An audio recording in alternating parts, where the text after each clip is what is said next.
Communications Director Anthony Scaramucci just gave a profanity-filled interview to The New Yorker. A profanity-laden tirade. This foul-mouthed broadside. He got a little angry. Vulgar language. An extraordinary foul-mouthed tirade against two senior colleagues. He's sort of rather acerbic style, if one may put it like that.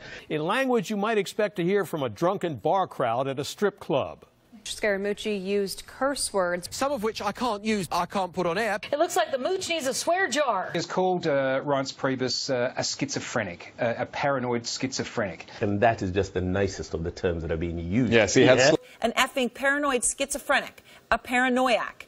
And frankly, that was the least foul and offensive thing that Scaramucci said in this conversation. Of being a bleeping paranoid schizophrenic. But Rant is a something paranoid schizophrenic, a paranoiac.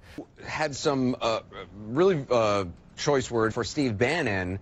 And attacking chief strategist Steve Bannon in such vulgar terms they cannot be repeated on television. Well, perhaps I can describe it as an act of autoeroticism, which for the vast majority of males would be physically impossible. Yeah, you got to be careful with some of these. They're pretty salty.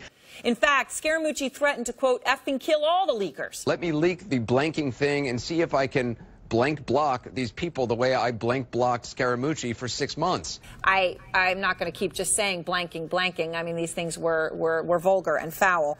Later, Scaramucci called this all a rookie mistake. That he sometimes uses colorful language and will refrain from doing so in this arena in the future.